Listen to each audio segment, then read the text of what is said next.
Assalamualaikum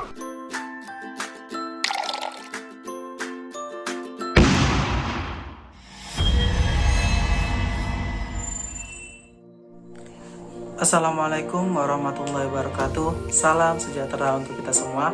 Perkenalkan, saya Ali Nurdin Hidayat dengan NIM F1C119021, mahasiswa program studi kimia Fakultas Sains dan Teknologi Universitas Jambi.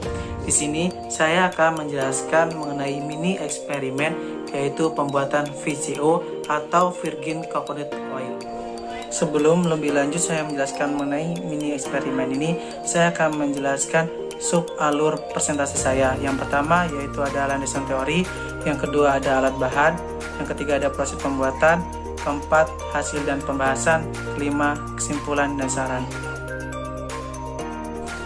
Minyak kelapa murni atau disebut dengan Virgin Coconut Oil atau VCO merupakan sebuah modifikasi proses pembuatan minyak kelapa sehingga dihasilkan produk dengan kadar air dan minyak yang rendah, berwarna bening, berbau harum, serta mempunyai daya simpan yang cukup lama, yaitu sekitar lebih dari 12 bulan.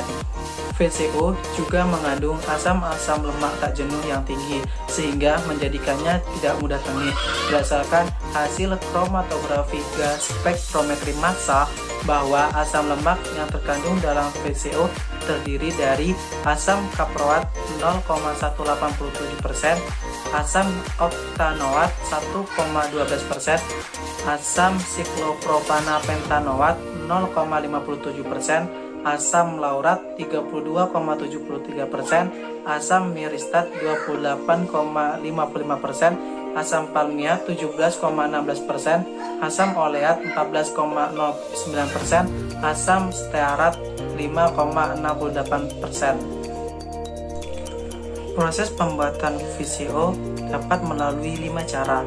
Yang pertama yaitu dapat melalui metode pemanasan, di mana pada metode ini santan atau krim atau skim yang telah dipisahkan oleh air santan yaitu dipanaskan pada suhu 60 hingga 75 derajat Celcius sambil dilakukan pengadukan di atas api sedang.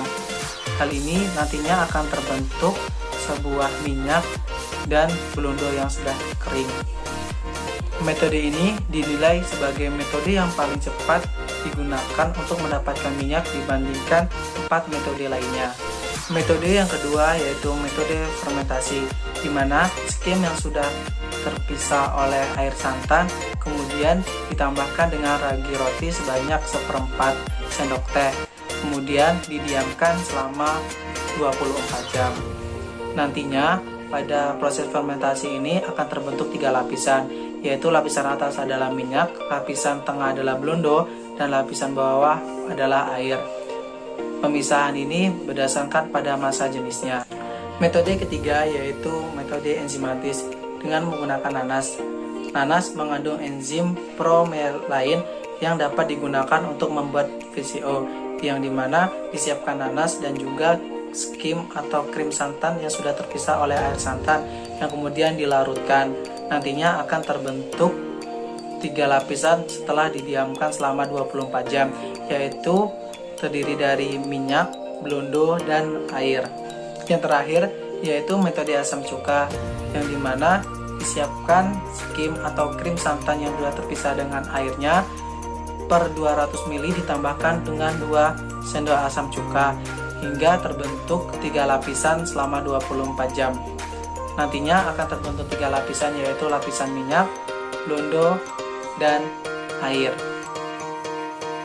Alat dan bahan.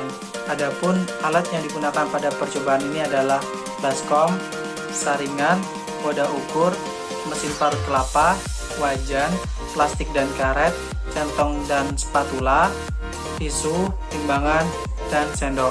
Sedangkan bahan yang digunakan adalah 2 buah kelapa yang sudah tua, 1 bungkus tagi, dan air secukupnya. Adapun proses pembuatan VCO adalah sebagai berikut. Diambil daging buah kelapa dengan cara diparut menggunakan mesin parut kelapa. Pemarutan ini dilakukan untuk memperluas permukaan daging kelapa sehingga akan mempermudah dan meningkatkan santan yang akan diambil. Digunakan mesin yaitu untuk mempercepat proses pemarutan. Daging kelapa diekstraksi dengan cara melarutkannya dengan air dan diperas perlahan. Hal ini bertujuan untuk mengeluarkan santan yang ada di dalam kelapa. Pelarutan dilakukan dengan menggunakan air hangat agar pada saat fermentasi berlangsung santan tidak menjadi tengik. Disaring parutan kelapa menggunakan saringan. Hal ini bertujuan untuk memisahkan ampas dengan santan. Nantinya didapatkan santan dan ampas kelapa yang terpisah. Selanjutnya dimasukkan ke dalam plastik dan didiamkan selama 4 jam. Hal ini dilakukan untuk membentuk dua lapisan, yaitu lapisan skim dan air, di mana skim berada di atas dan air berada di bawah. Hal ini dapat terjadi karena skim memiliki massa jenis yang lebih rendah dibandingkan air. Selanjutnya, skim dan air dipisahkan dengan cara menggunting ujung bawah plastik. Selanjutnya, dilarutkan 6 gram ragi instan di dalam 60 ml air sambil dilakukan pengadukan. Dimasukkan ke dalam skim yang didapatkan tadi. Pelarutan ragi dilakukan dengan menggunakan air hangat. Air hangat berfungsi untuk mengaktifkan ragi kering. Tidak digunakan air dingin karena bisa membuat ragi tidak aktif, sedangkan air panas akan membuat ragi menjadi mati. Pengadukan bertujuan untuk menghomogenkan ragi dengan air, karena jika tidak, maka ragi akan sulit larut dan menggumpal. Digunakan ragi karena ragi mampu menghasilkan lipase untuk memecah emulsi santan. Ragi yang dimasukkan ke dalam skim diaduk hingga larut.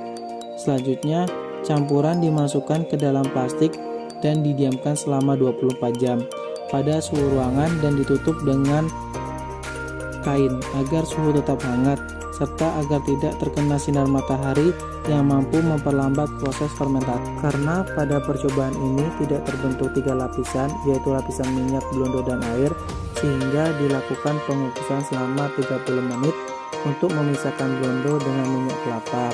Sebelum dikukus, terlebih dahulu dipisahkan antara blondo dengan air sisa fermentasinya. Selanjutnya, setelah 30 menit proses pengukusan, didiamkan selama 12 jam dan ditutup menggunakan kain serta disimpan pada tempat yang cukup gelap. Didapatkan hasil minyak kelapa dalam skala sedikit dan masih sulit untuk dipisahkan dengan blondo, sehingga dilakukan pemanasan secara langsung pada wajan di atas api sedang selama 15 menit. Hal tersebut berhasil dengan terpisahnya blondo dengan minyak, di mana blondo menggumpal dan menyisakan minyak kelapa murni. Minyak kelapa pun dipindahkan ke dalam tempat yang sudah disiapkan. Hasil dan pembahasan.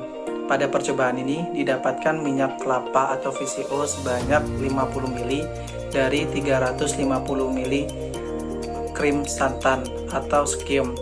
Kemudian didapatkan rendemen sebanyak 14%. Adapun faktor-faktor yang mempengaruhi hasil dari VCO yaitu adalah 1. Kualitas buah kelapa yang digunakan, kemudian ragi yang digunakan untuk fermentasi, kemudian pemanasan serta enzim yang digunakan pada proses enzimatis. Yang ketiga yaitu lamanya proses pengadukan. Pada saat proses fermentasi berlangsung, tidak terbentuk 3 lapisan, yaitu lapisan minyak, blondo, dan air.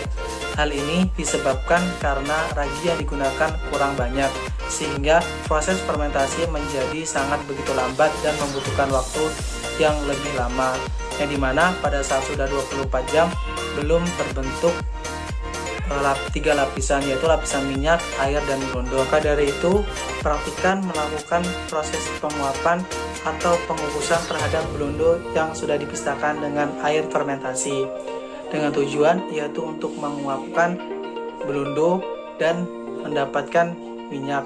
Tetapi minyak yang didapatkan masih sedikit, sehingga perlu dilakukan pemanasan secara langsung di atas api. Pada percobaan tersebut didapatkan minyak kelapa yang berwarna putih jernih dan berbau harum seperti minyak kelapa biasanya. Pada percobaan ini dilakukan dua proses, yaitu proses fermentasi dan proses pemanasan, karena proses fermentasinya berlangsung sangat begitu lambat. Virgin coconut oil atau VCO memiliki banyak sekali manfaat, yaitu salah satunya mampu menurunkan berat badan, mencegah diabetes, kemudian juga dapat melawan atau mengurangi lemak jahat dalam tubuh, serta menjaga kesehatan tubuh. VCO atau minyak kelapa murni dapat diperoleh dengan melalui proses fermentasi. Proses fermentasi membutuhkan waktu yang cukup lama, yaitu pada percobaan ini didapatkan VCO sebanyak 50 ml dari 350 ml santan atau krim. Saran, sebaiknya pada percobaan ini diberikan sebanyak 3 gram ragi pada setiap 100 ml krim santan. Dan terima kasih, saya akhiri. Wassalamualaikum warahmatullahi wabarakatuh.